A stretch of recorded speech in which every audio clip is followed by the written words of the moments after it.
A good-hearted and responsible black youngster believes he is merely being kind to a crippled woman. But the next day, he has the shock of his life, something that alters every aspect of his existence. Welcome to USA Stories channel. Do not forget to subscribe and activate the bell button to receive all new updates. Now let's go to the story. Like many others, Sylvia was an independent and rebellious young lady. Now, if Sylvia hadn't used them for such horrible and cruel purposes, these qualities would have been noteworthy and commendable.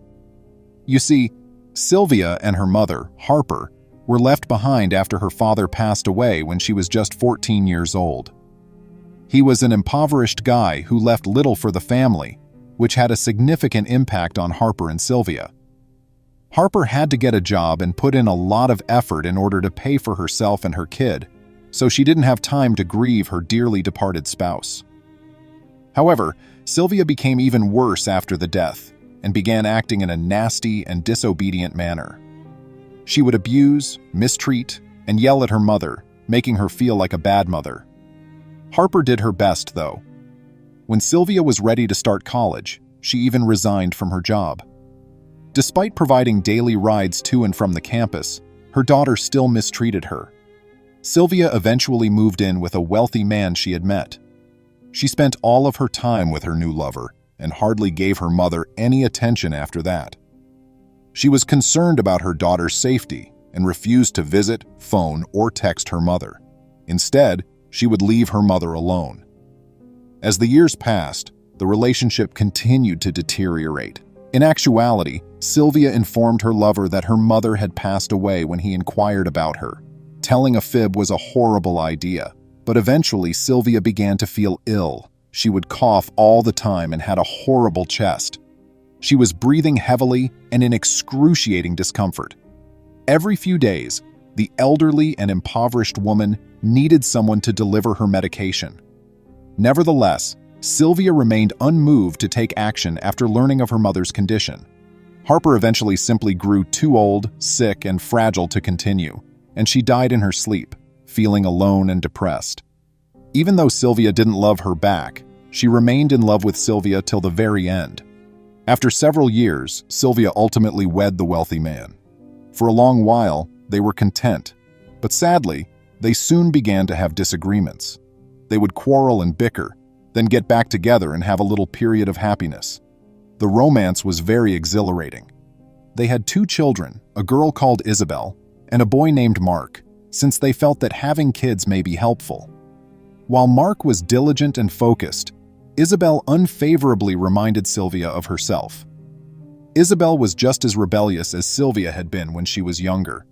It was a terrible sensation when the boot was on the other foot, but she began to treat her mother in the same manner that Sylvia had previously treated Harper.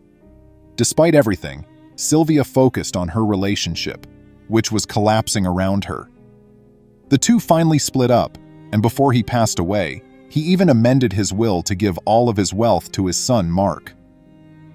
Sylvia was really upset by this since she had hoped to inherit the riches. When Mark finally reached the age when he could attend college, Isabel just became more insensitive toward her mother.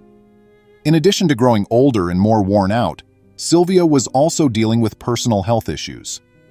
When the time finally came, her children had to choose between putting Sylvia in an inexpensive, run-down house that would hardly take care of her or paying for her to go to a posh private home where her requirements would be satisfied. Isabel, the ever-resentful girl, went with the second option.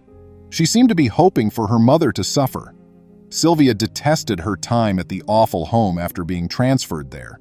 Not only was it filthy and chilly, but no one seemed to care about the elderly residents or the personnel.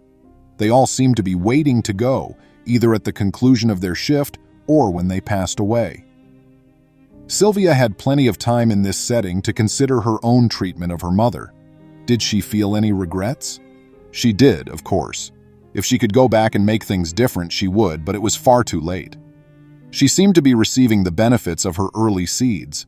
If karma existed, which it didn't according to her, Sylvia was undoubtedly receiving her comeuppance. She reached her breaking point. Sylvia exited the house. Even though she was elderly, feeble, and sluggish, She simply couldn't stay there. With nowhere else to go, she ventured out onto the chilly and perilous streets, unsuitable for an elderly woman such as Sylvia. Isabel and Mark received word of their mother's disappearance very soon. Now a self-made millionaire, Mark was enraged with his sister for placing her in that house. It had been his intention to place her in the posh, pricey one. He was aware that entrusting his sister with the duty was a mistake. Mark ventured out into the street to look for his mother, but she was nowhere to be seen. Winter was coming, and it seemed unlikely that anyone would make it out alive, let alone an old lady like Sylvia. In the end, he placed an ad in the neighborhood newspapers asking if anybody had seen Sylvia and included her picture. If so, they were to get in touch with him right away. He had no choice except to wait, hope, and pray. Isabel appeared to be experiencing guilt as well. A black lad named George was bussing plates to and from the kitchen and serving customers at a restaurant on the opposite side of town. He was working, listening to his boss's tirade and the other waiters in the kitchen, when he looked out the window and saw an elderly woman. She appeared quite chilly and was filthy. She looked to have trouble walking and had an excessive limp as a result of injuries to her legs sustained while living on the streets. He was unaware that this woman was actually Sylvia. Sylvia went to the door to look around and asked George for some bread so she could fill her stomach. After showing sympathy for the elderly, destitute woman in front of him, George entered the kitchen. Shortly after, he brought back a little loaf of bread and gave it to Sylvia. He grinned as she thanked him and walked slowly, limping out the door. George, nevertheless, was startled to see his supervisor approaching him and yelling. His supervisor took exception to his providing free food to the destitute. They weren't at a soup kitchen or food bank, they were in a restaurant. There was a fee for food if customers desired it. George was informed by the manager that patrons of a restaurant shouldn't anticipate free food. He was immediately dismissed for his behavior. George saw a newspaper on the ground as he was furious and unhappy while making his way home. It was open to the page with the picture of the elderly woman he had just felt sorry for. He came to a halt and picked up the thrown-away newspaper. He read the text that Mark had included in the paper, which was the missing person poster, underneath the picture of the elderly woman. When George realized it was the same woman from the picture, he called and set up the meeting. He then went to see Sylvia, who was munching the bread on a nearby bench. When they arrived at the rendezvous the following day, Mark hurried over to give Sylvia a hug and an embrace, telling her that he and the family had been really concerned about her.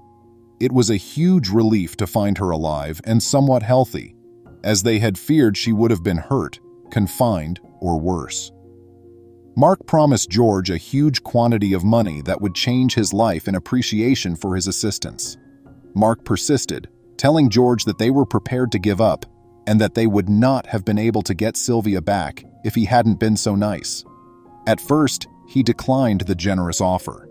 George used the funds to purchase a little restaurant of his own. When it first opened, not only was it a huge success, but George also gave away free meals to the destitute. Considering how much Sylvia, Mark, and the rest of the family had improved his life, it was the least he could do for them. Isabel, on the other hand, asked her mother's pardon as soon as she found out that she was okay. Fortunately, Sylvia pardoned her despite her sincere regrets for how she had abused her mother.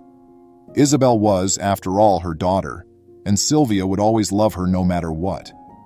That's when she finally realized why Harper, her own mother, had always loved her. Now it's your turn. What were your thoughts on this amazing tale? Had you been so nice as to give the elderly, destitute, and homeless woman some food? And if you had received an offer of money that may have changed your life, how would you have felt? Please feel free to share your ideas and opinions in the space provided below for comments. As usual, we would love to hear from you. Please remember to subscribe to our channel, give us a thumbs up, and turn on the notification bell so you won't miss any of our videos. If you enjoyed the tale, the next video that plays on your screen will probably move you too.